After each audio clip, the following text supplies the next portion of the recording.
Mesdames, Messieurs, bonjour. Ici Suzanne Nantel, mairesse de Berthierville.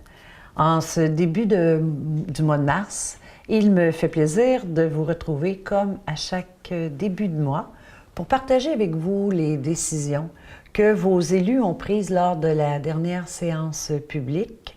qui s'est tenue le 5 mars dernier et qui est diffusée par le biais de CTRB.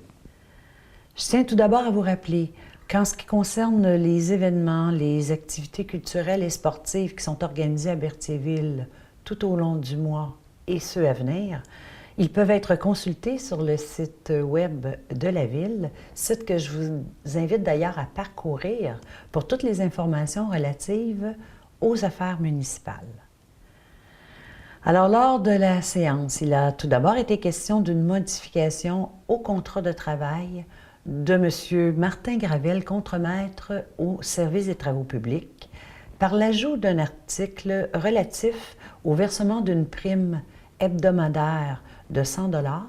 et ce, à compter de la première semaine complète du mois de juin jusqu'à la dernière semaine complète du mois de septembre, excluant chaque semaine de vacances qui pourrait être prise par le contremaître durant cette période. S'en est suivi une autre résolution, celle-ci en regard de la dotation du poste de coordonnateur aux loisirs volet sportif et agent de communication, de par une résolution de juin 2017. Alors que depuis cette date, une réflexion a été effectuée sur la structure organisationnelle quant au volet loisirs sportifs et culturels, amenant ainsi le conseil municipal à vouloir modifier les fonctions du poste en cause. C'est pourquoi il a donc été résolu de modifier les fonctions du poste de coordonnateur aux loisirs volet sportif et agent de communication pour y ajouter le volet culturel ainsi que la responsabilité de la coordination de la bibliothèque et qu'il devienne ainsi un poste de directeur aux loisirs et agent aux communications. Faisant suite à cette décision, il a été aussi résolu de procéder à la nomination de M. Alexandre Salois-Lapointe dans ce poste de directeur des loisirs et agent de communication, ce dernier ayant démontré les qualités requises pour occuper le dit poste, avec la signature d'un nouveau contrat dont la date effective serait au lundi 12 mars prochain. Un organigramme revisé a aussi fait l'objet d'une modification en ce sens et d'une résolution à cette fin. Par la suite, puisque la volonté du conseil municipal est la réalisation d'une démarche de revitalisation du centre-ville de Berthierville, il a été convenu d'accorder un mandat à la MRC de Dautré quant à la réalisation d'une telle démarche, en rendant disponible un budget approximatif de 15 000 $ pour l'année 2018 en ce sens. Cette décision s'inscrit dans un contexte où le personnel de la MRC de Dautré possède une connaissance approfondie du milieu quant aux actions qui seront proposées. Dans le même ordre d'idées, il y a lieu de former un comité de suivi pour cette démarche. C'est pourquoi les personnes suivantes y sont nommées. Moi-même, messieurs Sylvain Destrempe et Denis Darvaux, conseillers, ainsi que Mme Sylvie Dubois et M. Alexandre Salois-Lapointe. Le conseil municipal a aussi résolu de renouveler l'emprunt temporaire, la marge de crédit, avec la Caisse Desjardins de Dautré pour l'année 2018, au montant de 1 million de $, selon les conditions prévues à l'entente en vigueur signée entre les parties, en m'autorisant ainsi que la directrice générale adjointe, trésorière et greffière adjointe, Mme Sylvie Dubois, à signer conjointement tous les documents relatifs au renouvellement d'emprunt temporaire. Dans le cadre maintenant de la subvention pour l'aide à l'amélioration du réseau routier 2017, il a été résolu d'approuver les dépenses pour les travaux sur les chemins municipaux, soit les rues de Frontenac, de Montcalm, de Champlain, ainsi qu'Iberville et Place du Marché, pour une subvention de 9 000 $, conformément aux exigences du ministère des Transports, en attestant que ces travaux ont été exécutés conformément aux présentes dépenses sur les routes dont la gestion incombe à la municipalité et qu'un dossier de vérification a été constitué. S'en est suivi une autre résolution en regard de l'obtention d'une assurance protection de la réputation et de la vie privée des élus et des hauts fonctionnaires par le biais de l'Union des municipalités du Québec et son regroupement pour l'achat en commun d'assurance protection à cette fin. Il a aussi été question du renouvellement de l'assurance groupe en autorisant M. Michel Giroux, courtier de Les Assurances Robillard et Associés Incorporés, à confirmer à la Compagnie Régime des chambres de commerce le renouvellement de l'assurance groupe de la Ville de Berthierville et de ses employés éligibles au programme d'assurance groupe à sa proposition de couverture en matière d'assurance collective, et ce, pour la période du 1er avril 2018 au 31 mars 2019. Il a été également résolu d'autoriser le directeur général et greffier à signer pour et au nom de la Ville le dit contrat d'assurance groupe. Un mandat a aussi été autorisé auprès de la firme Bertrand Simard et Associés Incorporés afin qu'il procède à l'évaluation au montant de 9 900 $ aux fins d'assurance des immeubles suivants: l'hôtel de ville, le centre culturel, l'usine de filtration, le garage municipal et le pavillon des baignards. Cette décision est requise considérant que certains de nos immeubles municipaux ont été évalués aux fins d'assurance en 2012 et qu'ils doivent faire l'objet d'une mise à jour. En ce qui concerne la réfection de la rue Jacques-Cartier, le Conseil a autorisé le directeur général et greffier à signer pour et au nom de la Ville le formulaire « Engagement du requérant à rapport de réhabilitation », une exigence du ministère du Développement durable, de l'Environnement et des Changements climatiques du gouvernement du Québec, et ce, 60 jours après la fin des travaux. En raison d'une exigence du ministère des Transports, de la Mobilité durable et de l'électrification des transports du gouvernement du Québec, la Ville a autorisé le directeur général et greffier à signer les permis de voirie exigés pour l'année 2018 pour tous les travaux que la Ville devra effectuer sur les emprises des routes entretenues par le dit ministère, travaux n'excédant pas 10 000 $ et que la Ville s'engage à remettre dans leur état original toutes les infrastructures qui sont touchées. Suite au non-respect de la réglementation municipale en matière de zonage et de construction pour l'édifice du 351 rue de Frontenac à Berthierville, la Ville de Berthierville a mandaté Maître Paul Yanakis aux fins d'intenter contre le propriétaire de l'immeuble en cause des procédures judiciaires requises pour l'obtention de la démolition des éléments construits sur la bande riveraine du fleuve Saint-Laurent afin de voir au respect de sa réglementation.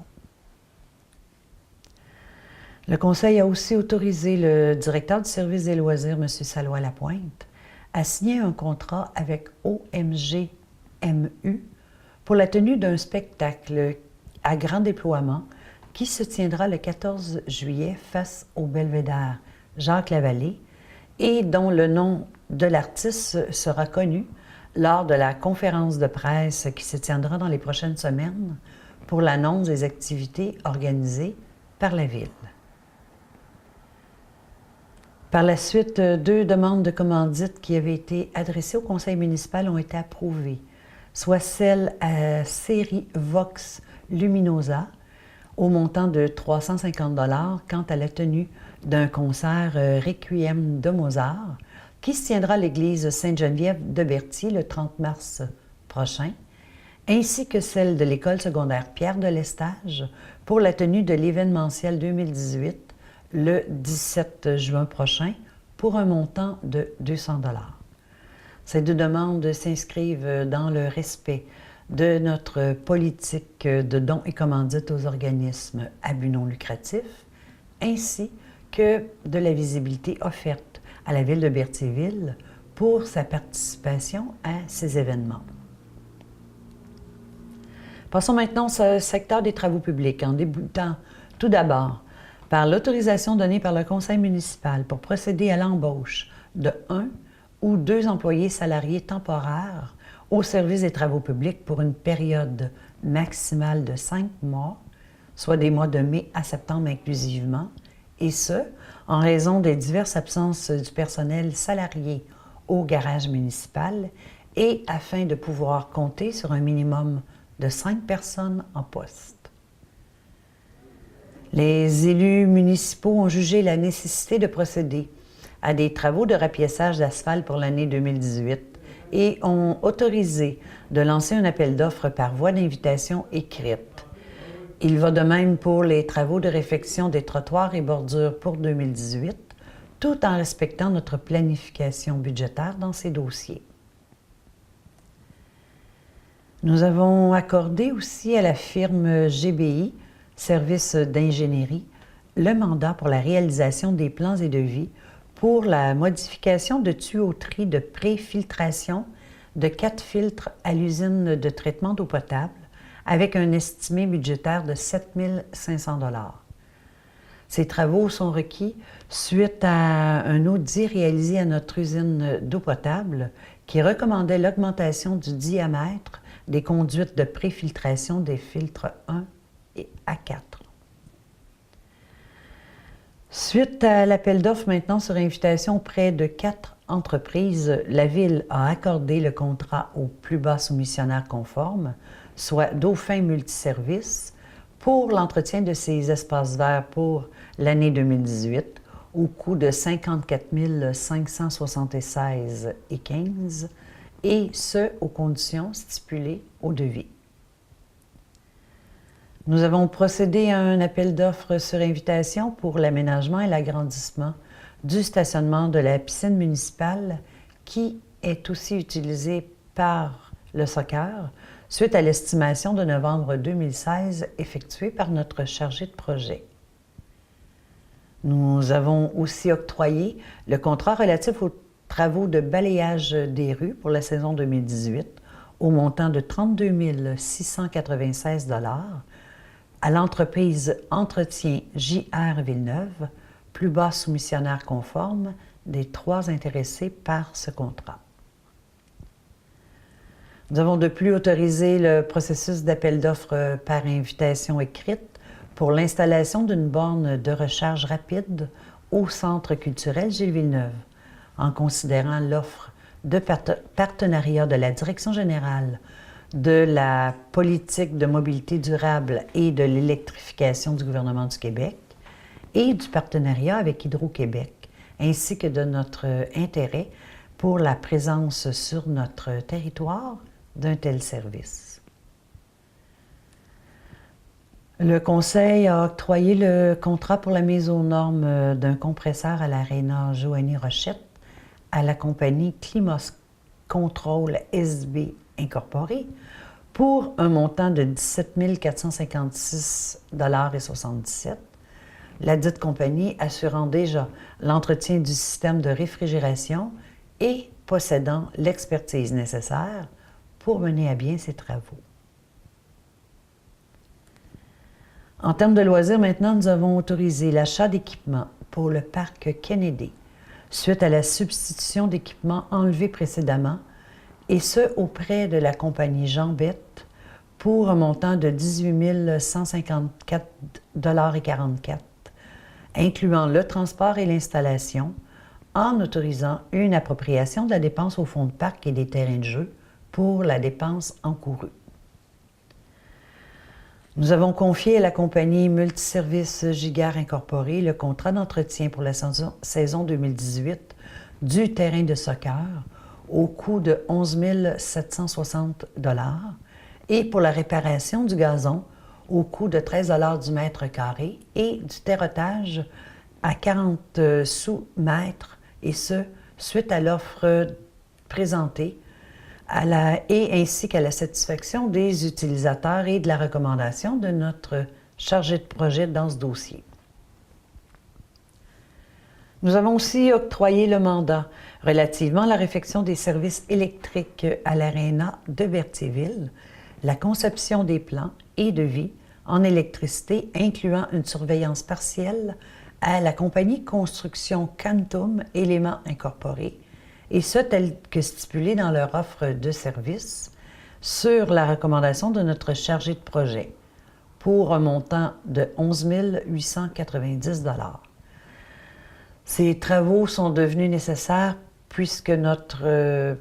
panneau électrique date de 1972 et ce dernier est en fin de vie et ce remplacement est requis toujours pour ne pas nuire aux activités de l'Aréna. Berthierville a décidé de renouveler son adhésion au programme Accès Loisirs pour l'année 2018 et autoriser une dépense n'excédant pas 1 000 $ pour la dite année, dont un montant de 500 $ sera versé à la Maison de la Famille aux 80 de Berthierville à titre de participation financière pour la gestion complète du programme. De plus, nous avons décidé d'offrir une passe familiale à la bibliothèque aux familles qui se qualifient à ce programme et de contingenter à une seule activité pour chacun des membres de la famille, sans considérer évidemment l'inscription à la bibliothèque, et ce, par session. Je vous rappelle que ce programme auquel des organismes et des commerces s'impliquent vise à favoriser l'accès à des activités de loisirs pour les personnes et les familles en situation de faible revenu et permet ainsi de s'intégrer à la vie sociale et communautaire en luttant contre la pauvreté. Le conseil municipal a autorisé le directeur des loisirs et agents de communication à signer pour et au nom de la Ville tous les documents relatifs à une demande au PAC rural pour le projet de jardin éducatif pour l'année 2018 en confirmant l'engagement que la Ville de Berthierville paiera sa part des coûts admissibles à ce projet. Une demande de dérogation mineure a été par la suite approuvée par le Conseil pour la propriété située au 1181 avenue Gilles-Villeneuve,